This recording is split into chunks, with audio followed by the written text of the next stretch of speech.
Olá amigos, aqui é Marcelo Fenol, sou cervejeiro caseiro e a videoaula de hoje é uma dica sobre clarificação.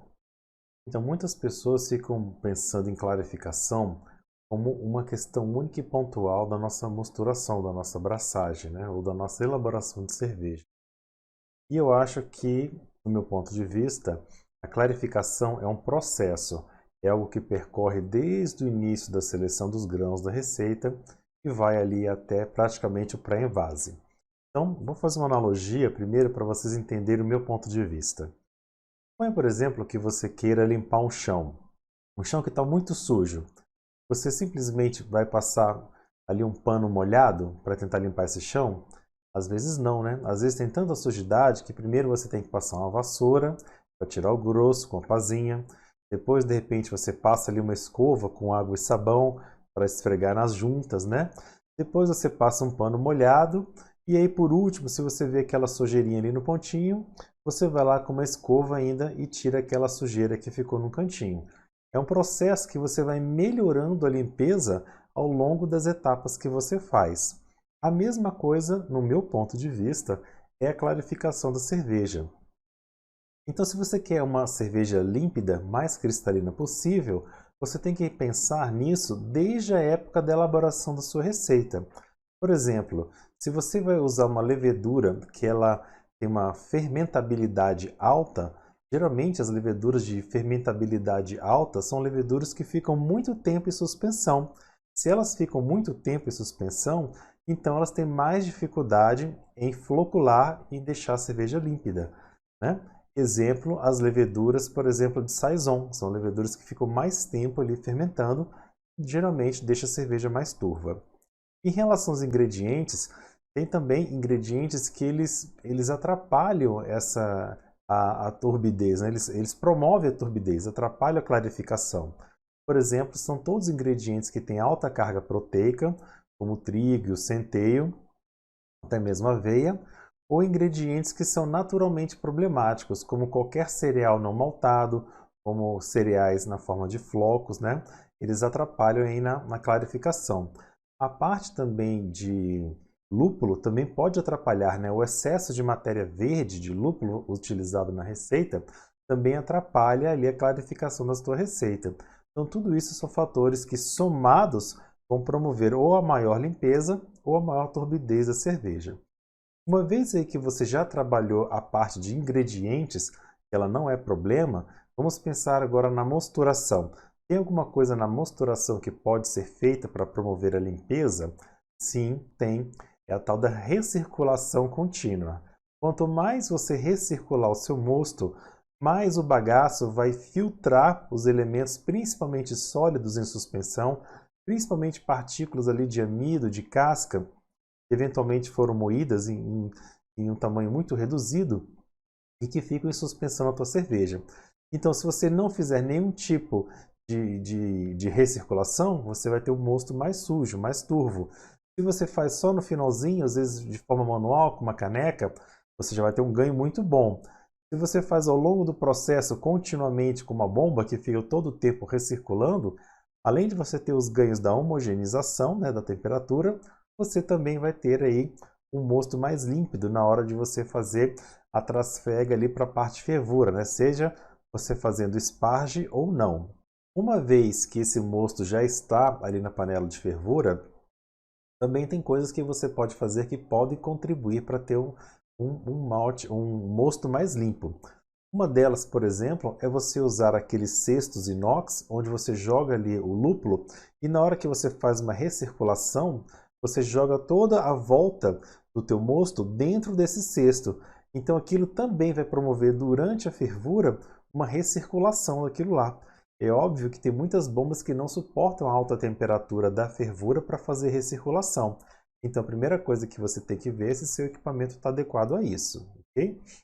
Outra parte importante da fervura é o tal do hot break, né? Aquele procedimento, aquele evento que acontece ali por volta dos 15 minutos de fervura, onde naturalmente as proteínas em suspensão se colapsam, formam uma espuma, entram em colapso e começam a precipitar para o fundo ali da tua panela.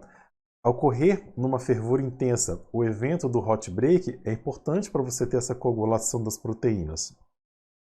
Ao longo da fervura, o excesso de lúpulo que você usar pode contribuir para ter uma turbidez ou, né, conseguir uma cerveja mais límpida.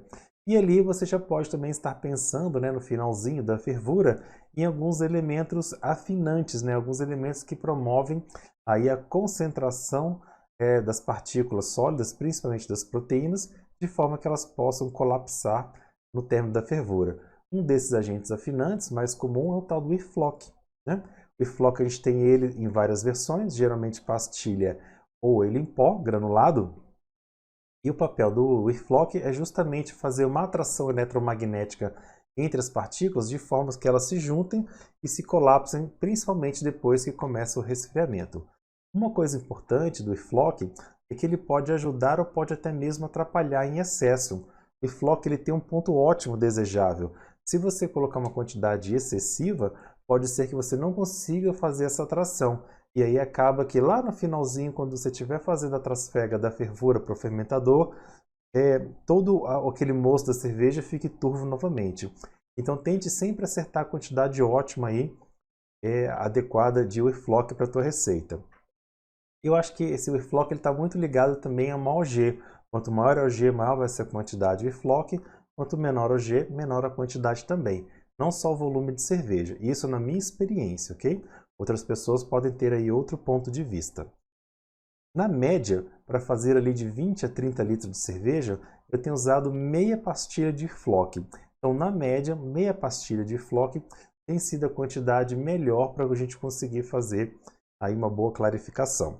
Então, terminada a fervura, o próximo passo que você pode fazer, é desejável para você ter a clarificação, é o descanso daquele mosto, né? Seja ele já esfriado, seja ele ainda aquecido, você precisa deixar ele descansar para que ele naturalmente se precipite. Um movimento que ajuda na juntada dessas proteínas é fazer o tal do whirlpool, né? Quando a gente mexe com aquela colher, faz aquele redemoinho, as partículas sólidas formam um cone central que naturalmente aglutina ali a maior quantidade de partículas sólidas. Mas se você já tiver usado aquele cesto, como eu falei, a quantidade de trube que você vai ter nesse momento é bem pequena mesmo. Basicamente apenas trube de malte, já que o trube da levedura, do lúpulo, desculpa, já que o trube do lúpulo ficou retido ali no cesto na sua grande maioria, certo? Então você faz o movimento do whirlpool e deixa descansar, porque não só as partículas sólidas grandes que vão se concentrar ali naquele cone central, mas você também tem que dar o tempo necessário para a hora que esteja em suspensão acabar precipitando também. Deixa ali uns 15 minutinhos, dependendo aí da receita até uma meia hora, e você vai ver visualmente o tanto que clarificou. Nesse momento você tem uma sujeira muito grande lá do fundo da tua panela, né? E um mosto limpo. Então, para você tirar esse mosto que está aí, resfriá-lo ou não sei se você já resfriou, não importa, mas transportá-lo aí para o seu fermentador, é importante você ter muito cuidado. Se você simplesmente pegar lá do fundo, você vai acabar carregando essa sujeira também, essa sujidade toda. Então, o ideal é você fazer um pescador por cima, né? Que você vai pegando de cima até embaixo, e sempre no mais próximo possível da borda da tua panela, de forma que a sujeira, que geralmente se concentra no meio, e aí você está se afastando ali dessa sujeira. Se você usa uma torneira na lateral, também é uma boa opção, mas só toma cuidado se você for furar sua própria panela, para que essa torneira não fique muito baixa e acabe puxando muita sujeira, ok? Tem várias técnicas aí que você pode fazer também de pescadores internos, que vão, por exemplo, rodear ou colocar ali bem no cantinho da tua panela para você ter o melhor acesso possível na hora de fazer essa extração do mosto para o teu fermentador. Durante a fermentação, o que nós podemos fazer em relação à clarificação é justamente depois do término da própria fermentação, dar duas condições que promovem a clarificação já da cerveja. Uma delas é o tempo e a outra é a temperatura. Quanto maior o tempo a cerveja ficar ali e quanto menor a temperatura, maior vai ser a precipitação de material e você vai conseguir uma boa clarificação ao longo aí do teu tempo e dessa temperatura, ok? É o famoso cold crash, por exemplo. Você pode também, nesse momento, usar ainda alguns tipos de agentes afinantes, como biofine ou mesmo a gelatina, que é um procedimento mais comum e ajuda a clarificar também. Cuidado só com esses processos que eles podem acabar reduzindo a experiência sensorial da tua cerveja, carregando ali um pouco do sabor da cerveja, ou mesmo do sabor do lúpulo. Você conhece até aromas de dry hopping, certo? Depois, então, de passado esse tempo, aí vemos a etapa de maturação. Quanto mais longa for a maturação, mais límpida vai ficar a tua cerveja. Por último, né, seria lá no envase a última ação que você pode fazer. Então, tomar cuidado com duas coisas.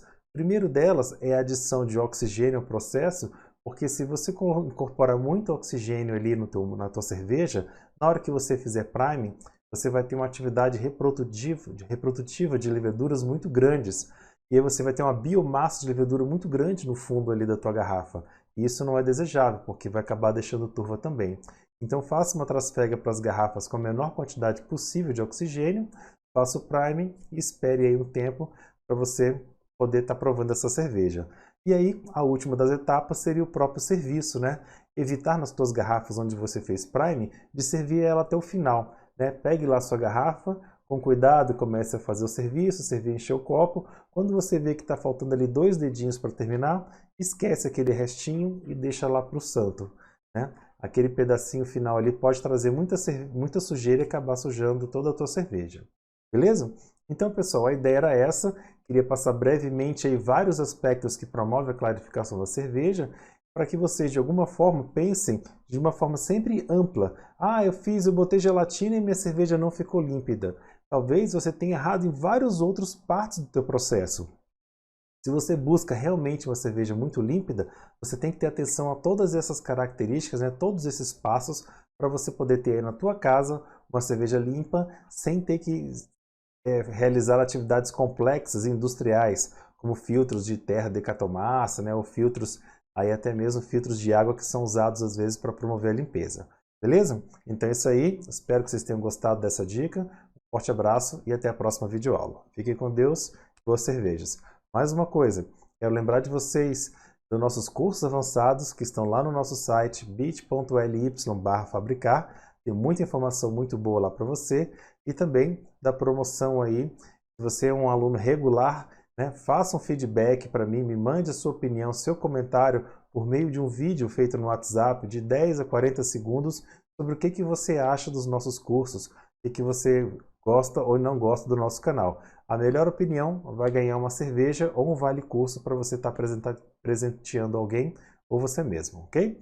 Forte abraço, até a próxima videoaula, fiquem com Deus. Tchau!